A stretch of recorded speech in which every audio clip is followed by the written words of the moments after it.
Thanks for tuning in to College Football Blitz on the OFN Today with Dave Koken of Covers.com on the Ourlads Football Radio Network. Brought to you by Covers.com. And make sure to visit Covers Experts at experts.covers.com because you could take 50% off any purchase by using the promo code PRIME50. Again, 50% off any purchase. It's PRIME50. That's 0. How's it going, Dave?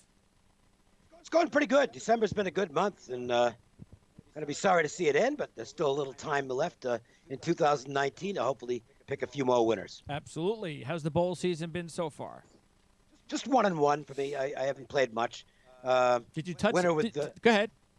I had Kent State, but made a mistake with Florida International. FIU. Wow, I'm surprised you went with that one. That was a tough one to call. What did you like about that one?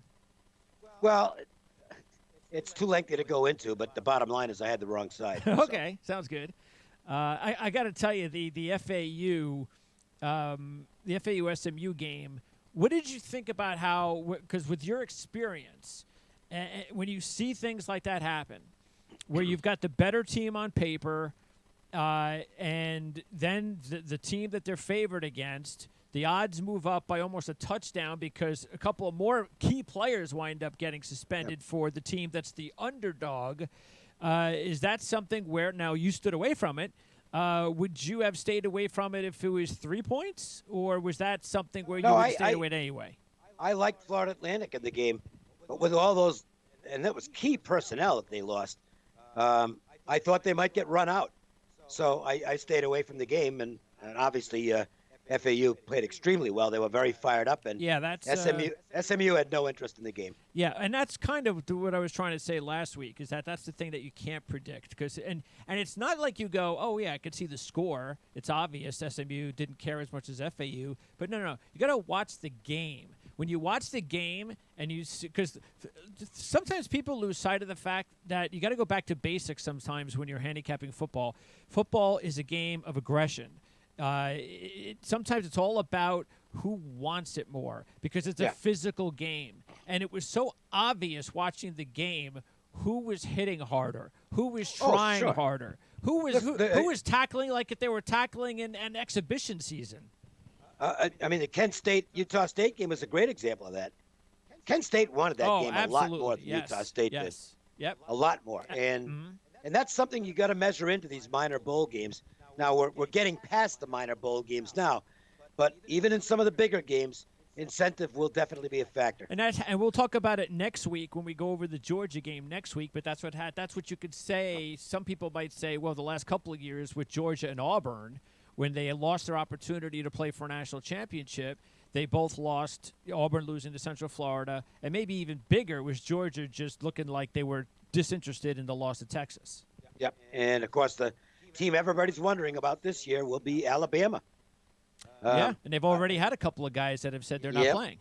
Yep. And Michigan is talking like this is, especially after what happened to them last year, they are taking this very seriously. It's right now it's a much bigger game for Michigan than it is to Alabama, and that could be a difference maker. Obviously, Alabama has better talent than Michigan, and there's no question about that. But I have doubts about how interested Alabama is going to be, and we know Michigan is going to be all out to win this game. All right, that's another game we'll talk about next week. But first, let's talk about the games that are going to start on Thursday, the Independence Bowl in Shreveport, which is sort of like a de facto home game for Louisiana Tech. They are 5-0 in bowls over the last 5 years under Skip Holtz. The last two actually have been by upsets outright, 82-24. Manny Diaz coaching for the first time in a bowl game. So you throw in the fact that they've got players that are either I'm staying out, I'm going pro, or they're just not even playing because they're not healthy, whether it's DJ Dallas or Brevin Jordan. We don't know yet if he's going to play or not. You throw all of that into this game, and I see a potential upset. Look, Miami's been terrible in bowl games anyway. They have. And 1-8 in their last 9. They have. They were certainly looking at being in a much bigger bowl until things fell apart at the end of the season. And now they're stuck in Shreveport. No offense to Shreveport, Yeah. but that's not where Miami wants to be. And it might be cold. Who knows? It could be. There's no question that Louisiana Tech is the second best team on the field on paper, and it's not close. Miami on paper is clearly superior, but there's not a way in the world I'd play Miami in this game. It's Louisiana Tech a pass. You also have a redshirt freshman starting for Miami against a senior who's the Conference USA Offensive Player of the Year, Jamar Smith. And keep an eye, because I'm going to talk a lot about this. Hey, this is the Our Lads Football Radio Network. This is about NFL scouting. Keep an eye on Amick Robertson, the cornerback at Louisiana Tech, probably the one corner that's the best corner in the nation nobody's ever heard of. It helps that he's only, I think, about 5'10" at best, but the kid's got 14 career interceptions, 3 pick sixes, and if he could just shut down KJ Osborne without Brevin Jordan, if he doesn't play, without DJ Dallas, that's something that definitely bodes well for Louisiana Tech. Yep. Okay. Yeah, this is one where you go against the power ratings. And by the way, let's also keep an eye on ACC Defensive Rookie of the Year, Gregory Rousseau, who had 14 sacks this season for the Hurricanes. Okay, let's go to the Quick Lane Bowl. And this is I'm a big Chris Creighton fan, especially since as a handicapper, he does such a great job as a dog. And here, all you got to do is look at this. Eastern Michigan is 12-17 straight up. 21-7-1 ATS, their last 29 as dogs. And even though Chris Creighton's 0-2 in bowls, he's covered both bowl games. And even more, Eastern Michigan 14-1 against the spread their last 15 as a 4-point dog or more versus winning teams. Throw in the fact that we've talked about this before, that, yeah, Pitt's a good football team, but they don't blow anybody out. And I love Eastern Michigan getting 11. That's a game I already bet. I suppose it's possible I might not get the best number, but I took the 11. And this is basically the same as we just talked about with Louisiana Tech and Miami. It's a virtual home game for Eastern Michigan. That's right, Ford Field in Detroit, yep. And Pittsburgh ends up facing a MAC team. Yep. Why do they care? I doubt very much that they have sold out their allotment of tickets. And everything points to Eastern Michigan here, except the talent. And Pittsburgh, if Pittsburgh wants to play, then they can probably name the score because they get better athletes. But I have grave doubts as to whether Pittsburgh is going to be mentally prepared to go here. And this is where bowls become more of a factor in bowls than it would be in the regular season, when teams are in their normal preparation routine anyway. But now you've got all this time off between the end of the regular season and the bowl, and it's a meaningless bowl for Pittsburgh. You take the team with the meaning, and that's Eastern Michigan. And of course, Pitt last year, the ACC runner-ups, so that was kind of a bigger year for them. And this year, they went more to a passing offense. Yet Kenny Pickett still with only 10 touchdown passes. With all the it's not that good. Yeah, with all of the passing they did compared to last year, he has to throw in a touchdown pass in his last 2 games. It's all about Pittsburgh's defense. Because Narduzzi, a defensive guy, he's an excellent defensive mastermind, and that's where they lay their hay for the Panthers. You look at them, you've got the kids up front, Patrick Jones and Jalen Twyman, 2 of the best up front, and Paris Ford, the safeties, are hard-hitting, one of the best safeties in college football. So if they bring it, then it's going to be hard for Eastern Michigan. But if they don't bring it, then that's where the edge goes to Eastern Michigan. So... By the way, Pat Narduzzi 0-3 in bowls. Just so somebody's going to get a win, Creighton or Narduzzi. Okay. One last thing: the Quick Lane Bowl. The dog has won 5 of the last 7. So keep that in mind. It's a game with a MAC. The MAC. This is a MAC bowl, and their teams have consistently been more interested in these games. And the MAC, which has been awful the last couple of years. But at least they got a win under their belts, which was important. The Kent State win. Yeah, and they actually got 2 because that's Buffalo, right. The 2 games. That's right. So they got the first 2 of the bowl season. Yeah. When they go up against superior talent. Yeah. You saw what happened in the Central Michigan game. Yes. San Diego State was very interested in this game because they'd gotten shut out last year's bowl were really embarrassed, and they came to play, and the game was a total mismatch. Okay, now let's get to the Military Bowl, Temple and North Carolina. And Rod Carey brings an 0-6 straight up and against the spread bowl record to Temple. That was his record over at Northern Illinois. For North Carolina, Mac Brown was 7-2 in his last 9 bowls. That includes the Rose Bowl National Championship win and the Rose Bowl BCS Championship loss. But he's been in a lot of big games and won a lot of big games compared to Rod Carey. Great season for Sam Howell, and they've got some dynamic offensive players at North Carolina. And they're recruiting very well. As North Carolina is going to be a player in the ACC for a long time. It's a great hire. Mac Brown was a great hire because he's stabilizing the program, and they had a tremendous season. Nobody expected North Carolina to make this kind of progress this year, and yet North Carolina and Louisville, 2 teams in the ACC, exceeded expectations thanks to excellent coaching. In fairness to Rod Carey, Northern Illinois was usually playing somebody better than they were in these bowls. Yeah, because they dominated the MAC, so they always got to play the better teams in the bowl games. Correct, yes. Right. The talent level's a little bit closer here, and I can see this as a close game, but I'd have to give an edge to North Carolina right now. Yeah, North Carolina's only about a 4 or 5 point favorite. So, and look, they've been in so many close games this year that would scare me, but I'm not going to worry about a short point spread. Quincy Roche might be the one pass rusher you've never heard of from Temple. Well, he led the nation with 67 quarterback pressures, and Temple has produced some really good defensive players over the last several years. So keep an eye not only on Roche, but also Efine Maije, the interior defender. That's a pretty good defensive line, so it'll be a good battle. And by the way, it's nice to see the stories like Chaz Surratt, who blew it as a quarterback, switches over to linebacker, and leads North Carolina on defense in every important category. He's had a great season. One other thing to factor into this game, Temple's special teams are bad. And special teams in bowl games usually have an impact. Good point. And Anthony Russo is just so unpredictable. 25 interceptions as a starter since the beginning of last season. That's just because they actually have some pretty decent talent. Some weapons, but he's just so unpredictable.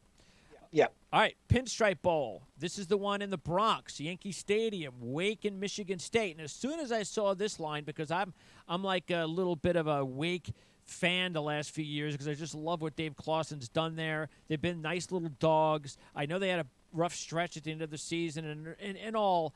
It's been tough for them with all the key injuries on defense and offense, but Jamie Newman is the best player on the field. He's on Wake Forest. Michigan State still dealing with some key injuries, plus the suspension to Bocce, who's not going to be there, the linebacker. I know they're very talented up front, but Michigan State, there's no way would I put money on Michigan State no matter who they played anyway. And the fact that they're playing a Wake Forest team, which I definitely like Wake. Plus 160 on the money line, or do I go with plus 4? That's the only decision. I think it's probably going to be a close game, but Michigan State is just, at this point, looks like a fried football team. I'm going to go out on a limb and say next year will be the last season for D'Antonio in East Lansing. Unless they have a huge breakout season, you're right. They're not going to have a huge because breakout all season. These really solid players that they've had the last couple of years are going to be gone. They're losing a lot, and the Big Ten, the competition in the Big Ten is getting tougher.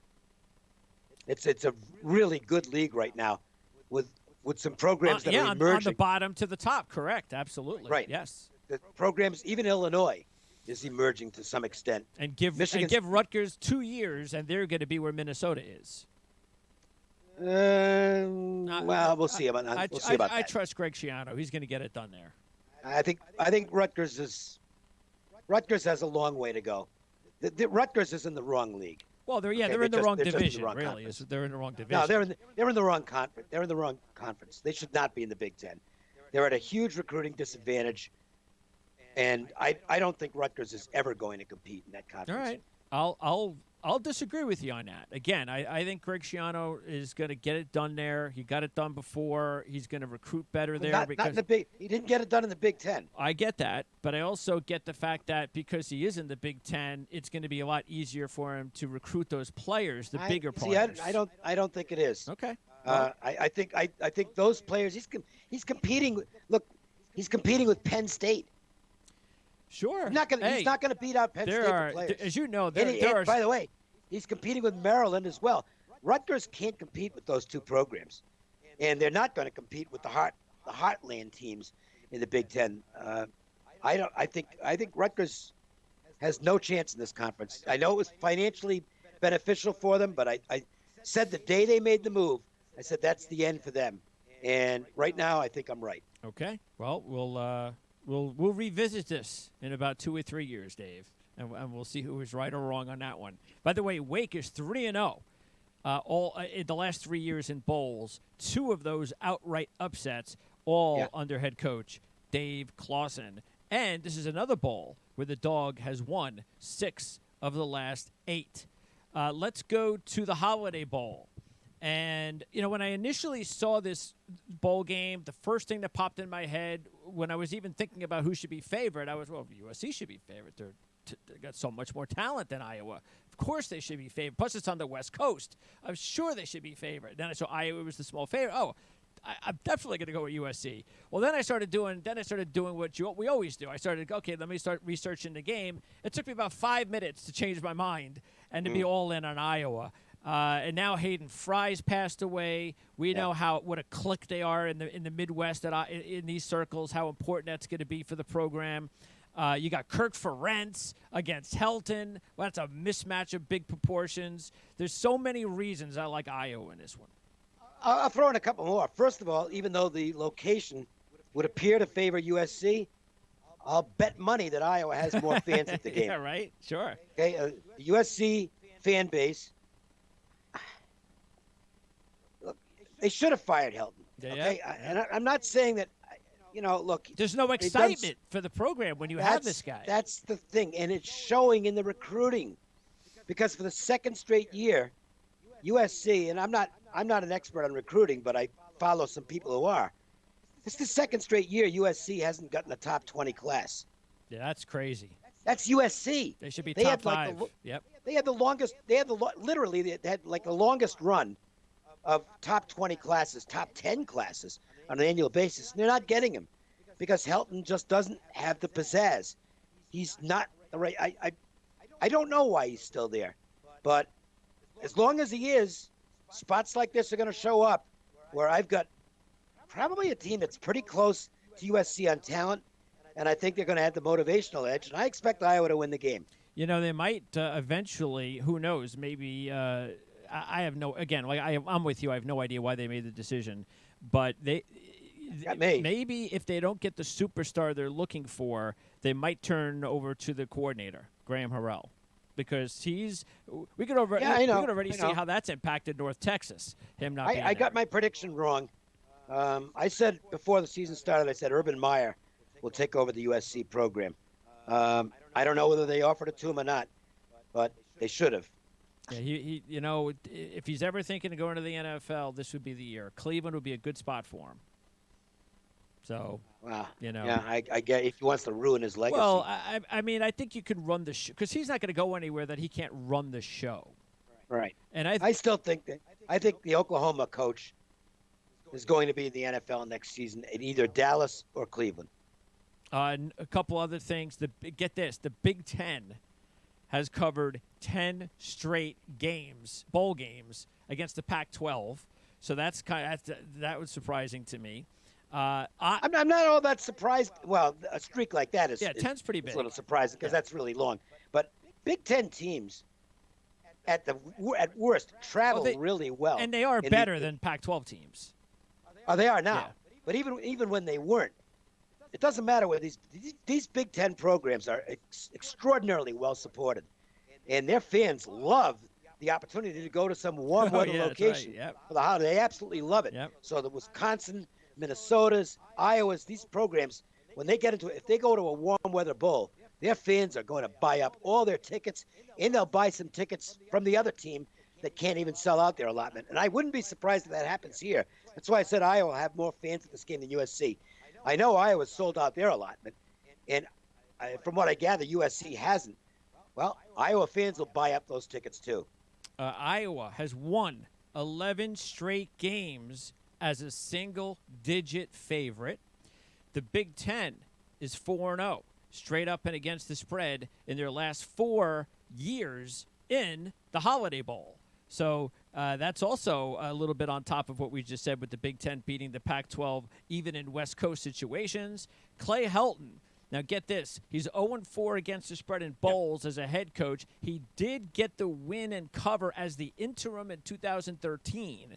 But when he's the head coach of USC the last, 4 years, he hasn't covered a bowl game. And USC's offense is all about passing. Iowa's got the 11th ranked pass defense in college football. And, hey, you know what? That's the one thing that USC's got going for him is that kid Slovis. Their quarterbacks can play. Yeah, that's that kid's having a nice run. And that's the thing that just drives you crazy as a fan because you got Slovis, you got Michael Pittman, you got the other two receivers, Vaughns and St. Brown. This a lot, and we can go on and on about the talent at USC, but in big games they just don't ever get it done. And the talent level isn't as good as it's been. Oh no, not in the Pete Carroll era, that's for sure.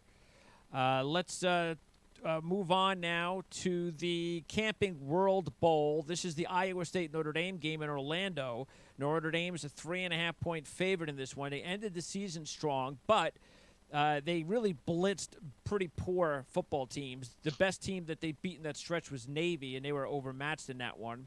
Meanwhile, Iowa State, 17-8-2 against the spread as a dog under Matt Campbell.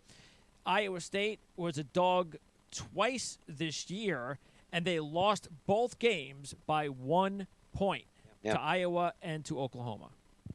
Yep.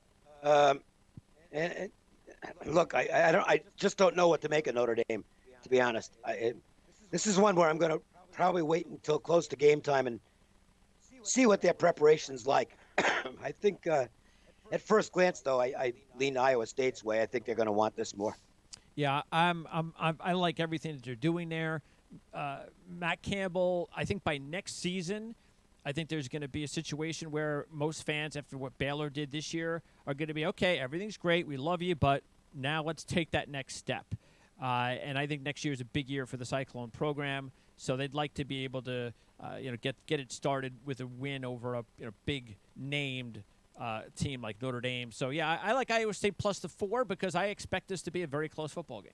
Yep, so do I. Okay, let's go to the Cotton Bowl. Now, this is where you got the top team from the group of 5, Memphis, with only 1 loss on the season, but no head coach. He's gone to coach Florida State. Penn State, meanwhile, Franklin, he was never going anywhere, so he gets the extension. He's back at Penn State. Penn State didn't play all that well towards the end of the season. Well, that was to be expected because they lost the game they had to win at Minnesota. And they were never the same after that. When they lost to Minnesota, they were out of the playoffs. Goodbye. And I thought the team flattened out late in the season. This is the perfect scenario for Franklin, though. It's not a real big game. And when it's not a real big game, Penn State usually does well. All right, this should be a good opportunity. I mean, we talked about it this year. The AAC had a very strong season. We'll find out whether or not their best team can do something about it. Now, the one knock on Memphis the last few years before they finally beat Cincinnati, even though it wasn't Central Florida, that type of team, that whenever they were a dog or a team that would go up in a big game, they wouldn't win. Matter of fact, they come into this game on a stretch of losing 4 straight as a dog. So just keep that one also in mind. This game will be played at Arlington early on Saturday. Okay, now let's go to the Orange, and then we're going to hit the playoff games. And this is the one where, in my mind, I think the point spread is way out of whack. I don't know why Virginia's not ACC, I guess, but I think Virginia's a lot better than getting 14 or 15 from Florida. I know Dan Mullins did a tremendous job with the program. They're on the rise, no doubt. He's very good in bowl games. But Bronco Mendenhall knows how to coach. Virginia had a nice season. I think this one's going to be a close football game. If Florida covers, it's a fourth-quarter cover. I just don't think Florida is that great that they should be a 14-point favorite over Virginia. I don't like laying double figures in bowl games, so I probably won't get involved. But I have somewhat of an opposite opinion of you on Virginia. I think the entire ACC outside of Clemson just stinks. And if Florida's ready to play, I think they can do whatever they want in this game. The Dog in the Orange Bowl has won 8 out of 12. No C.J. Henderson, the number one corner for Florida, is going to go to the NFL. So that's a big miss. Yeah, that's also. And I do want to see if anybody else declares on Florida, because teams that have had multiple players sit out for NFL reasons have not done well. It just seems to be an indication that the team just doesn't care a lot. Yep. So that's something to watch out for there. All right, now let's go to the playoff matchups. LSU is a 13-point favorite against Oklahoma. And Oklahoma, of course, last year they were a big dog against Alabama. They did cover the game. Interesting enough, Lincoln Riley is 36-5 as a head coach. He has never lost a game in his head coaching career by more than 11 points. The big number is the one that I'm a little bit. I've been big on LSU all season. Of course, I'm picking them to win this one, and right now they're still my national championship pick. But I don't know. Oklahoma they're well coached. They've got a dangerous quarterback and receiver. Good running back. They can put up points. LSU's defense, I know it's a better play at the end of the season, but I'm not sold that that's going to mean that they're going to shut down Oklahoma. So, but it shouldn't be too hard for LSU to cover the spread if they need to in the second half. And the problem is, look, we saw what LSU did against a great Georgia defense. Mm-hmm. And Georgia arguably was the best defense in the country. And LSU said, yeah, okay, fine. The Georgia offense obviously was not good, and so I'm not reading too much into that. The fact that LSU shut them down, the Georgia offense just never really got it going this year, and Oklahoma's offense is a lot better. But I also look at Oklahoma in their games down the stretch. I mean, yeah, they struggled. Baylor, that game's supposed to be over. Yeah. When Brewer gets knocked out of the game. And they should have lost the game, really. They should have lost the game. Yeah. And they had a couple of other games down the stretch that were not exactly great. They handled Oklahoma State, but Oklahoma State had run out of players by that time. I just don't have any faith in Oklahoma. And LSU ain't going to stop scoring. That's the thing. So, to me, if you like Oklahoma, you better go after them in first half, because eventually I think they could get trucked. Yep. Lincoln Riley, 2-2 straight up, 3-1 against the spread as a dog. Only ATS loss was the overtime Georgia 2017 Rose Bowl playoff loss. Perkins, who leads the team in sacks, he's suspended.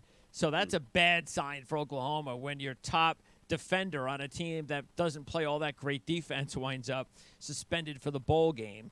Oklahoma 1-5 against the spread versus bowl teams this year. Yeah. You look on the other side, undefeated Heisman Trophy teams are 0-5 against the spread as a favorite of more than 10 points since 1984. I am worried about Edwards-Helaire. He's such a big part of that offense, very underrated big part of that offense. If he doesn't play, I would definitely be a lot more worried about giving the 13. Yeah, it's probably going to be a no play for me. I think the line's awfully large. And me too.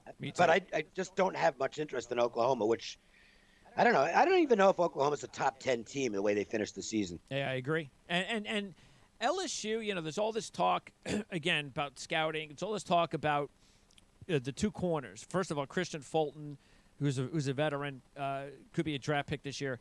Derek Stingley, the freshman, is he's tremendous, incredible player. Great player. I get Stingley. Would be, if Stingley were eligible for the draft this year, he'd be a top 10 selection. Yeah. Fulton, I'm not so sure about. I think he's overrated. Delpit, I know, is a good safety. And the reason I'm saying is because as much as I know Delpit and Stingley are good, if Fulton's everything everybody's talking about, then why are they 57th in pass defense, and why did this defense struggle so much this year? So I want to see Fulton, Stingley against CeeDee Lamb. I'm interested to see how those guys measure up. That's a great matchup. It's something that we'll talk a lot more about as we get into the NFL draft. On the other side, Oklahoma's just not going to be able to stop Chase and Jefferson. Or Burrow, of course. So, no.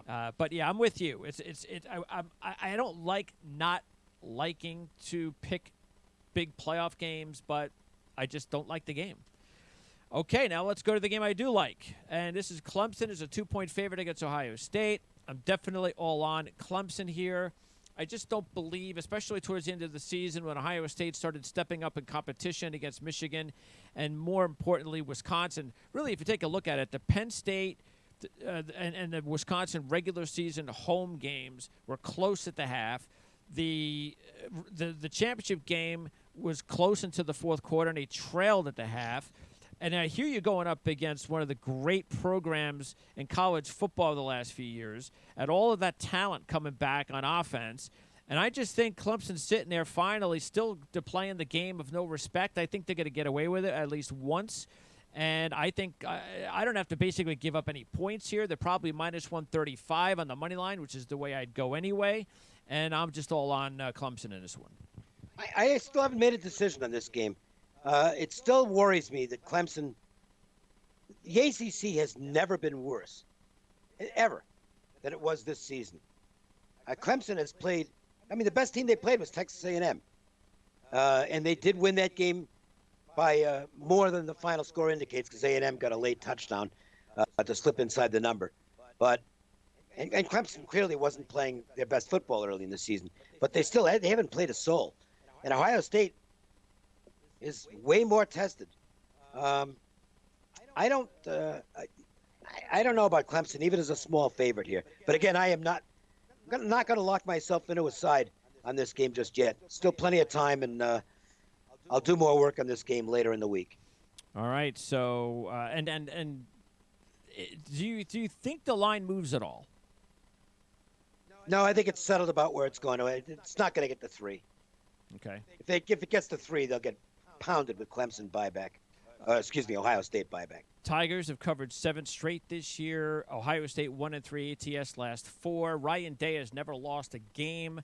So a good matchup will be Chase Young, who's going to be one of the top 2 picks in the draft, going up against a rising star on the offensive line, the sophomore Jackson Carman. It's not going to be a one-on-one the whole game, but when they do match up, that'll be interesting. Of course, you got Etienne and Dobbins, 2 of the best running backs in the country. Clemson's got the edge, in my mind. Well, I don't even have to – everybody knows how good Trevor Lawrence is. So they have the edge at quarterback and at wide receiver. But Ohio State does have Chase Young, and they also have a really solid secondary. They've got probably the one player that will be chosen as the top corner in the draft. It's gonna be it should be a really good football game. Oh, it's a tremendous matchup. And this is the nation's number 1 pass defense versus the nation's number 2 pass defense. Pretty good. All right, Dave, how's everything else going over for you at Covers.com? Good. I had a great weekend, and we'll look to keep it going this week. Hockey's been all right. College basketball's been good.